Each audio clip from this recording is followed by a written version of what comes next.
Ya, assalamualaikum warahmatullahi wabarakatuh. Jadi di sini saya akan menjelaskan mengenai hasil simulasi OpenGL saya. Di sini saya bagi menjadi dua bagian. Yang pertama saya akan menjelaskan semua simulasi secara keseluruhan, dan yang kedua saya akan menjelaskan mengenai algoritma yang ada di dalamnya. Nah, untuk simulasinya sendiri, keyboard di sini saya gunakan untuk dua hal. Yang pertama itu untuk mengendalikan kamera dan juga untuk mengendalikan robot. Nah, untuk mengendalikan kameranya, di sini kita bisa menggerakkan kamera untuk maju, mundur, geser kiri, kanan, dan juga atas bawah. Nah, selain itu, agar dapat mengobservasi robot lebih fleksibel lagi, di sini juga kamera bisa kita putar ke kanan dan juga ke kiri.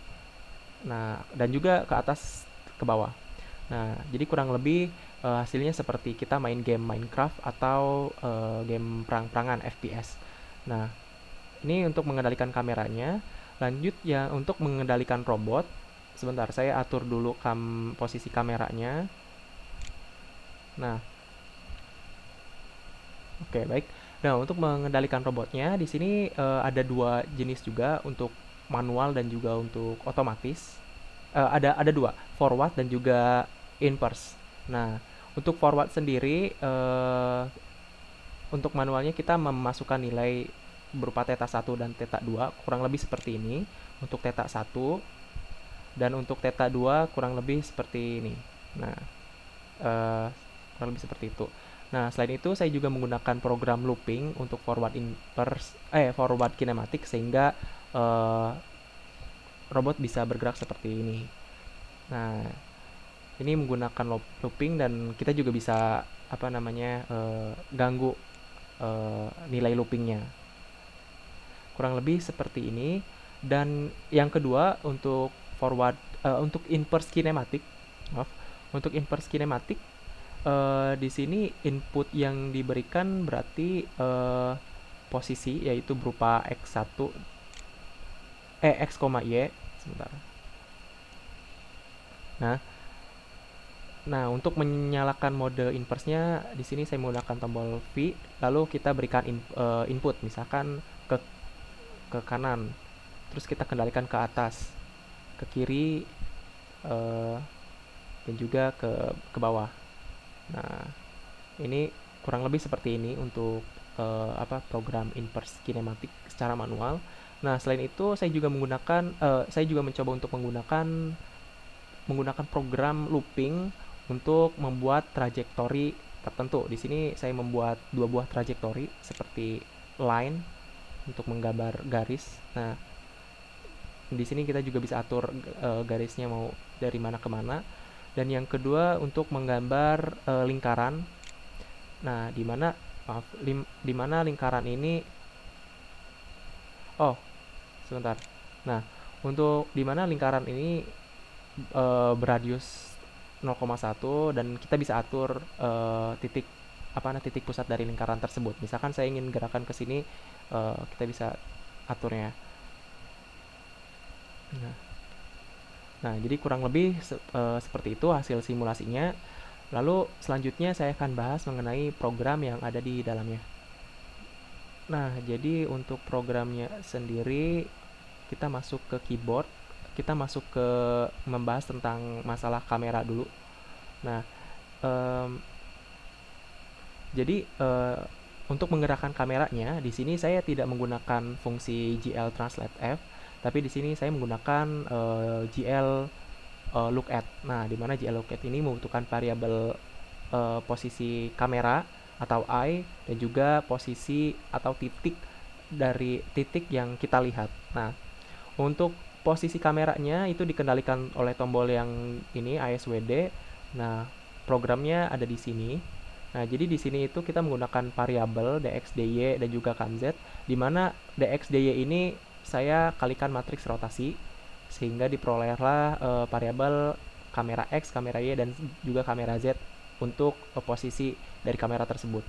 Nah, untuk titik yang dia lihat itu mekanisme kurang lebih, dia itu melihat titik 0,1 di depannya. Nah, jadi dia selalu titik yang dia lihat itu 0,1 di depannya. Nah, di mana dia digerakkan oleh tombol ini JKL. Nah, jadi JL ini dia apa namanya akan J dan L ini dia akan mengubah nilai apa namanya yaw-nya.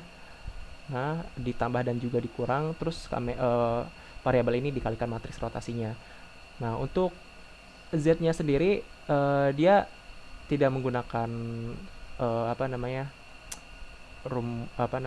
matriks rotasi, tapi di sini saya eh, apa namanya dianggap kamera Z-nya itu berupa posisi.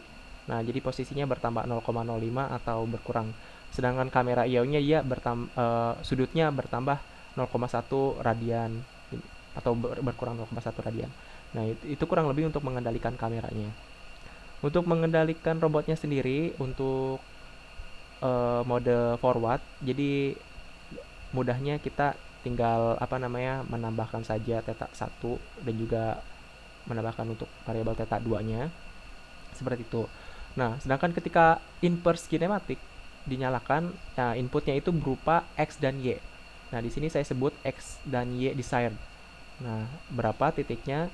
Nah, sedangkan ketika ingin menggambar trajektori lingkaran, ya inputnya berupa x, y center, x dan y centernya. Kurang lebih seperti itu. Dan di sini ada beberapa tombol yang saya gunakan untuk mengaktifkan mode apa namanya mode inverse atau forwardnya. Kurang lebih seperti ini programnya. Oke, kita masuk ke program SimMain.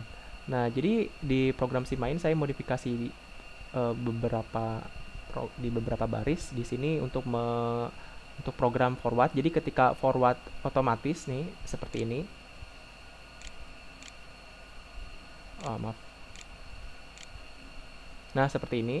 Itu gampangnya kita membuat sebuah program yang hanya menambahkan mengincrement theta 1 dan theta 2 saja. Simpelnya seperti itu. Nah, untuk inverse kinematiknya di sini ada dua hal. Yang pertama itu kita menggambar trajektorinya dan yang kedua kita menghitung inverse kinematiknya sehingga diperoleh theta 2 theta 1. Nah, untuk membuat trajektorinya di sini ada dua jenis, ada draw line dan juga draw circle. Nah, untuk draw line-nya sendiri itu programnya kurang lebih seperti ini. Di sini kita tentukan titik awal dan titik akhir untuk x dan juga y. Lalu ini adalah program untuk membuat trajektorinya. Di sini kita menggunakan variabel progress, di mana variabel progress ini dia akan mengincrement nilainya sebanyak tertentu lah, nilai tertentu gitu. Nah, cuman di sini ketika draw line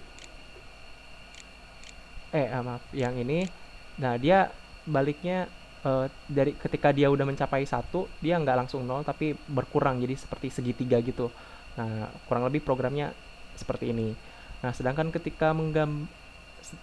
untuk program menggambar lingkaran, nah di sini saya menggunakan apa namanya rumus trajektori lingkaran yang ditranslasi oleh x, y center. Kurang lebih seperti ini dengan radius lingkaran di sini kita set tetap 0,1. Nah, sedangkan increment-nya sendiri untuk lingkaran itu dia continue gitu. Apa namanya? Setelah dia mencapai satu dia kembali lagi ke 0. Agak sedikit berbeda dengan yang garis. Kurang lebih seperti itu program dan simulasi yang saya buat. Kurang lebihnya mohon maaf. Terima kasih. Wassalamualaikum warahmatullahi wabarakatuh.